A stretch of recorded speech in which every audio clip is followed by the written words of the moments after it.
Teknologi nuklirnya untuk penyakit apa ya, Bro? Oke, pertanyaannya bagus banget, Bang. Terima kasih. Jadi untuk sekarang memang sebagian besar ya hampir 80%, mungkin 85% itu digunakan untuk kanker. Yang pertama tadi diagnostik, terus terapi. Tapi nggak cuma kanker sebetulnya. Karena balik lagi sebetulnya kita pakai farmaka atau obat yang memang biasa masuk.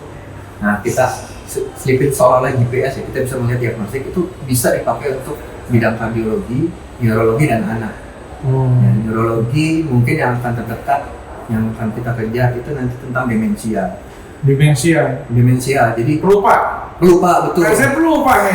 Bisa pakai teknologi nuklir. Betul. Apakah di situ banyak timbunan beta amiloid? Nah, nanti akan diperiksa. Itu bisa, itu juga teknologinya, kameranya menggunakan PET scan, tapi memang obatnya untuk mendeteksi amiloid ya di label sama F18 GPS-nya. Ya, jadi kardiologi juga bisa. Jadi untuk melihat perfusi, untuk melihat viabilitas, anak juga bisa. Jadi nggak melulu tentang kanker sebetulnya. Tapi memang sebagian besar aplikasi saat ini seluruh dunia 85% hampir tentang kanker. Kurang lebih begitu.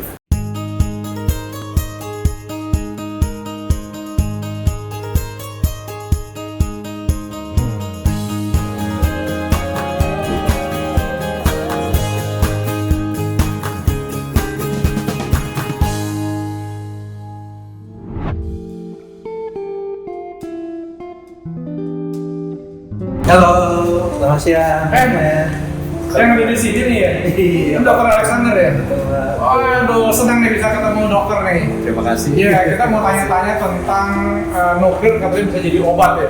Yes. Bisa ceritakan sedikit nih, Dok. Kita sekarang lihat ke dalam ya. Oke, silakan. Mari, Kak. Terima kasih. Jadi nuklir ya. Nuklir kita, departemen kita itu adalah nuklir. Ya, jadi sebetulnya kita pakai farmaka. Farmaka itu obat yang sebetulnya ada biasa. Hanya saja bisa kita label dengan sinar gamma atau radioaktif. Ya, jadi itu dikaca tentang diagnostik. Nah, kalau bisa kita label dengan radiasi beta, itu namanya terapi. Jadi dengan farmaka yang sama, kita ganti radioaktifnya yang mengeluarkan gamma itu diagnostik, sedangkan yang mengeluarkan beta atau alpha itu terapi. Nah, makanya theranostik, terapi dan diagnostik. Itulah sebetulnya asal mula katanya dari situ. Ini saya karena orang bukan kedokteran agak pusing ya dengarnya. Kalau pakai bahasa awamnya apa nih, Dok? Oke, jadi kita pakai obat yang sebetulnya hampir mirip, obatnya sama. Iya. Ya, yang Obat kan kita makan ya. betul, Masuk bisa dalam- makan, bisa disuntikin. Iya, Atau disuntikin. ya ada yang dihirup. Cuma bedanya itu kalau diagnostik modelannya kita label kayak GPS supaya kita bisa lihat. Oke. Ya. Nah, kalau yang terapi itu kita label untuk terapi gitu. Terapi. Jadi saya harus diagnostik dulu, lihat dulu, Iya. habis lihat kita terapi. Oh. Ya, makanya kita punya istilah, kita akan treat apa yang kita lihat, yang Iya. we treat what we see. Setelah itu kita bisa lihat apa yang kita terapi, we see what we treat. Ya, karena kita punya kameranya yang bisa melihat. Ya, yang tadi saya bilang ada GPS-nya itu obatnya masuk kemana. Oke, kalau obatnya udah pas masuk situ, kita akan terapi. Kurang lebih Oke, begitu. saya ulang ya. Jadi kita makan obat, betul ya? Betul. Dengan teknologi ini ya, nuklir ya. Ya. Kita makan obatnya masuk kemana kan kita nggak tahu. Yes. Nah, dengan teknologi yang tadi nuklir ini, kita makan obatnya lari kemana ketahuan gitu maksudnya. Betul. Karena seolah-olah ada GPS-nya, kita bisa lihat di kamera. Oh. Nah, kalau kita udah yakin tepat sasaran itu, kita baru ganti obatnya yang bisa mengeluarkan beta. Makanya theranostik. Iya, baru ngerti sekarang saya. Ya, oke. Nah, ini kita nih ruangannya ini apa nih? Oke, jadi ini adalah fasilitas diagnostik. Iya. Ya. Nah, di sini ada ruang untuk penyuntikan radioaktif. Iya. Ya. Terus ada kamera. Kamera kita punya dua, yang satu SPECT-CT dan PET-CT. Bedanya tentunya radiofarmaka yang lihat. Ya, cuma memang yang lagi tren sekarang adalah nanti karena PET-CT. Itu yang untuk diagnostik, sedangkan kalau SPECT-CT nanti yang itu yang tadi saya lihat yang untuk bisa terapi. Ceknya gimana tadi? Makan obat tadi kan? Setelah makan obat kita foto. Foto. Setelah foto, oke. Lesinya di situ, baru kita kasih obat terapi. Kasih obat terapinya. Betul. Nah, setelah kita kasih obat, kita bisa foto lagi. Makanya kita bilang kita bisa see what we treat. Oh. Sebelum kita uji itu buat misi. Iya. Kita bisa lihat apa yang penyakit kita. Betul. Setelah itu kita baru treatment Betul. yang kita lihat. Betul. Iya.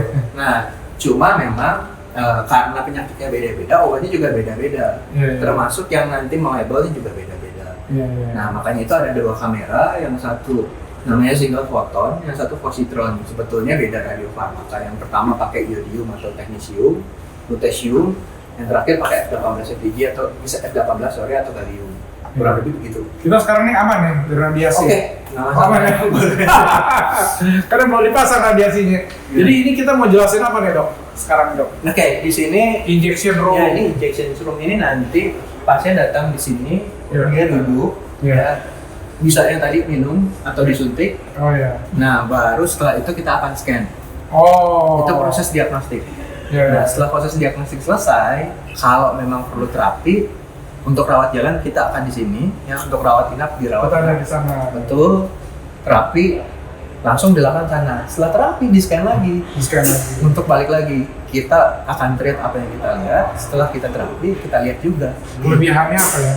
Dibandingkan yang lain ya. Dibanding yang lain, ya kita mungkin bisa bilang Bisa mendeteksi tadi kan? presisi ya. Presisi. Dan spesifik dalam artian kita akan treat setelah diagnosiknya itu oke, ada. Oke, masuk itu kita yakin baru kita terapi. Teknologi nuklirnya untuk penyakit apa aja dok? Oke, pertanyaannya bagus banget, Bang. Terima kasih. Jadi untuk sekarang memang sebagian besar ya hampir 80%, mungkin 85% itu digunakan untuk kanker. Yang pertama tadi diagnostik, terus terapi. Tapi nggak cuma kanker sebetulnya. Karena balik lagi sebetulnya kita pakai farmaka atau obat yang memang biasa masuk. Nah, kita selipin seolah-olah GPS ya, kita bisa melihat diagnostik itu bisa dipakai untuk bidang kardiologi, neurologi dan anak. Ya, neurologi mungkin yang akan terdekat, yang akan kita kejar itu nanti tentang demensia. Demensia, jadi Pelupa. betul. Saya pelupa nih. Bisa di apa? Bisa pakai teknologi nuklir. Betul. Apakah di situ banyak timbunan beta amiloid? Nah, nanti akan diperiksa. Itu bisa, itu juga teknologinya, kameranya menggunakan PET scan, tapi memang obatnya untuk mendeteksi amiloid ya di label sama F18 GPS-nya. Ya, jadi kardiologi juga bisa. Jadi untuk melihat perfusi, untuk melihat viabilitas, anak juga bisa. Jadi nggak melulu tentang kanker sih sebetulnya. Tapi memang sebagian besar aplikasi saat ini di seluruh dunia 85% hampir tentang kanker. Kurang lebih begitu. Nah, kita mau lihat ke apa PET CT scan ya. Ya. Itu apa bentuk PET CT scan? Oke, PET itu sebetulnya kamera. Kameranya gabungan antara PET dan CT scan. PET itu kamera yang gunanya merekam sinar gamma dalam kurung positron. Namanya makanya positron emission tomografi PET. Jadi sebetulnya kameranya kita lihat.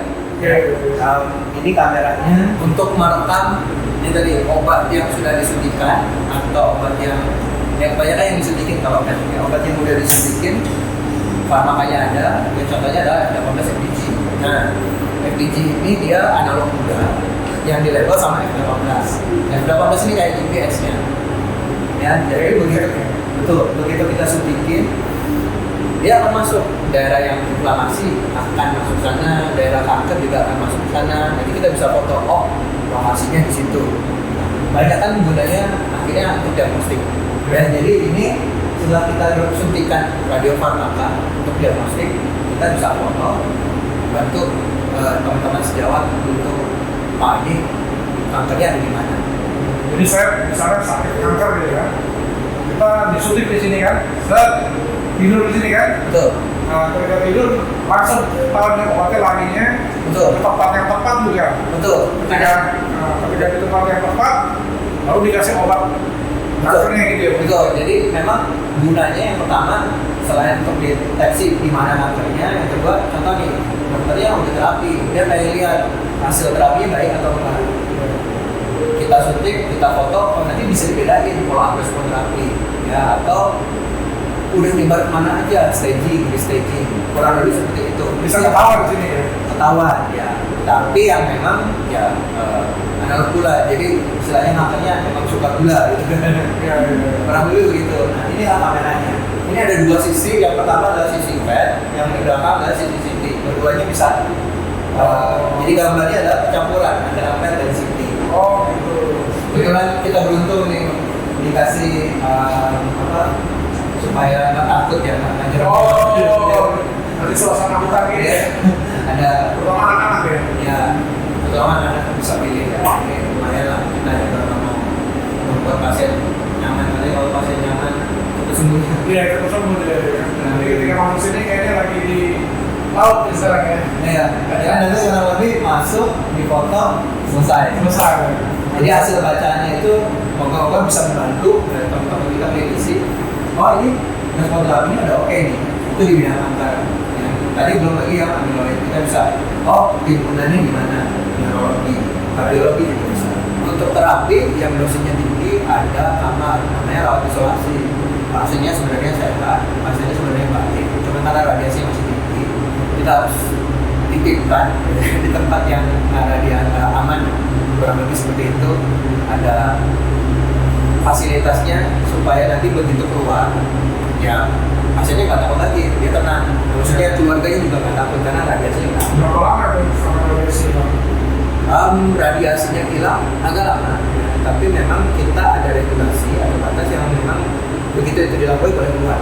Tapi kalau radiasinya hilang tuh ya namanya juga buat treatment masih agak lama. Itu 1-2 hari gitu.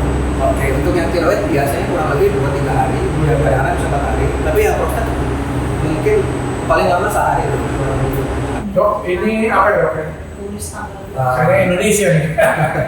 Ya mungkin ini kayak semacam buku tamu ya pasien-pasien yang udah pernah ke kedokteran nuklir, dia tulis dari mana, siapa namanya. Oh, Lumayan sih, kayaknya banyak cukup banyak ya. Ini cuma karena petanya Indonesia ya, jadi ada yang tulis-tulis kalau yang dari luar. Iya, cukup banyak nih. Ini yang paling jauh nih. Di mana nih? Las Vegas ya. Las Vegas. Oke, terima kasih nih dok. Terima kasih banyak ya. Baik. Dokter Alex, terima kasih. Semoga informasinya membantu. Iya, iya, iya.